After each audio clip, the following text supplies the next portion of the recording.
Bonjour, je suis Christelle Lissy de la chaîne Académie de la Nouvelle Conscience.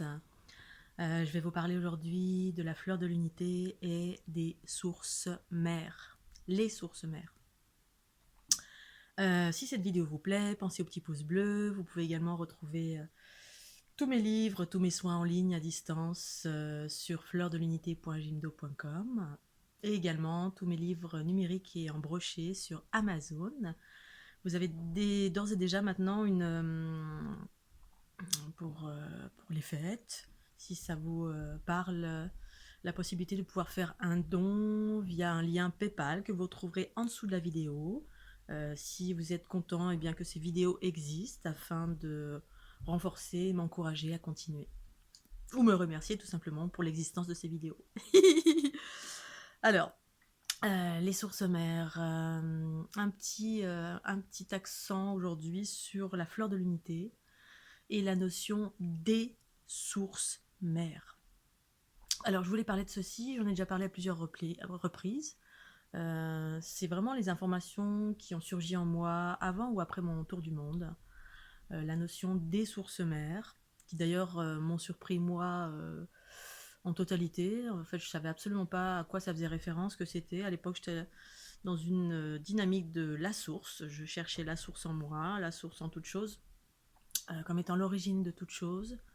Et puis, j'entends tout d'un coup très haut et fort dans mon esprit, non pas la source, mais les sources mères. Ah, qu'est-ce que c'est? Ça m'avait grandement perturbée. Et donc, je vais faire le lien, je l'ai déjà fait certainement, en lien avec la fleur de l'unité, qui pour moi est ou sont les fondations de la vie, c'est-à-dire cette structure géométrique qui compose toute chose au-delà du corps physique, le corps, les corps subtils, hein, qu'on appelle les corps éthérés, voilà, le corps mental, le corps astral, le corps, quels que soient les corps qui sont pour moi les souffles du corps physique, qui font encore partie de ce corps et nous reliant essentiellement à la zone astrale de ce monde. Et au-delà, ce que je perçois moi, c'est le corps unitaire qui compose toute chose, composé de sphères, de structures géométriques, mais essentiellement de sphères qui correspondent au retour du féminin. Donc, apparemment, c'est du féminin et des féminins, dans des notions, des plans de conscience plus élevés, où le féminin s'exprime de différentes façons, mais là, les sources mères font référence à la Trinité. Une Trinité, une et trois en même temps, trinité féminine ou androgyne, mais là c'est plus féminin. Euh, alors très souvent c'est pas évident effectivement d'appréhender ça, ça fâche dans un monde duel où le féminin et le masculin sont on va dire les deux curseurs de la vie, ce qui est une réalité dans la dualité, mais sur d'autres plans de conscience, il y a ce que j'appréhende moi, la matrix génitrix, donc qui porte plusieurs noms, fleur de l'unité, les sources mères, trinité féminine, matrix génitrix, qui est une forme anthropomorphique de création, créatrice de monde, de toutes choses en fait. Elle crée toutes sortes de choses via cette structure géométrique que j'appelle la fleur de l'unité, qui est la continuité de la fleur de vie, mais je ne fais pas référence à la fleur de vie, parce qu'en fait la fleur de vie, le terme fleur de vie est relié à un égrégore, c'est quelque chose qu'on a assimilé au fil du temps, voilà, qui a été relayé de mille et une façons avec différentes interprétations selon comment certains individus l'ont appréhendé.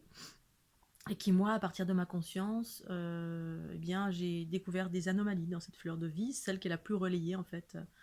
Vous trouvez dans le commerce, vous trouvez un peu partout sur différents supports, alors qu'il y a une fleur de vie qui correspond à une structure de la vie, mais de l'ère patriarcale, de l'ère qu'on a traversée jusqu'à maintenant, qui est juste, hein, qu'on doit retrouver.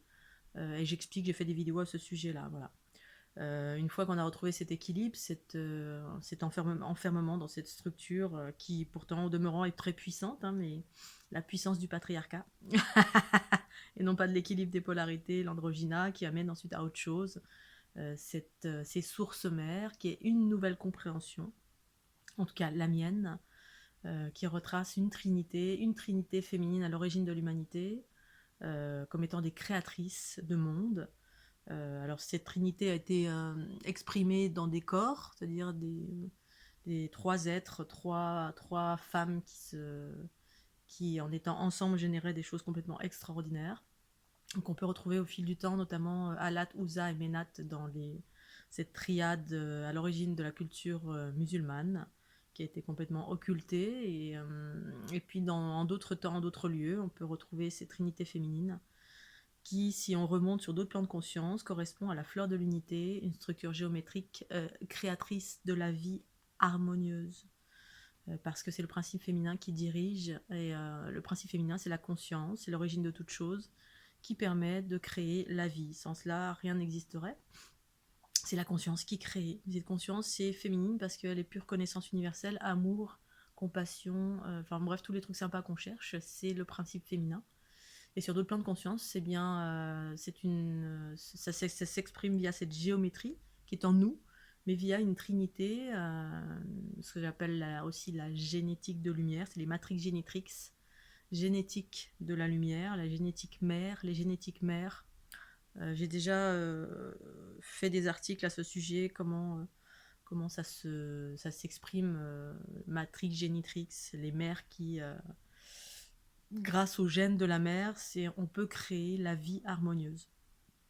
Et donc cette connotation de source mère va s'ancrer progressivement sur cette planète ou pas, si on va vers l'équilibre, l'harmonie, l'unité, en tout cas ceux qui vont vers ces nouveaux curseurs. Effectivement, ça demande à remettre en question de nombreuses choses, et particulièrement l'ordre patriarcal et les notions duelles féminin, masculin, etc.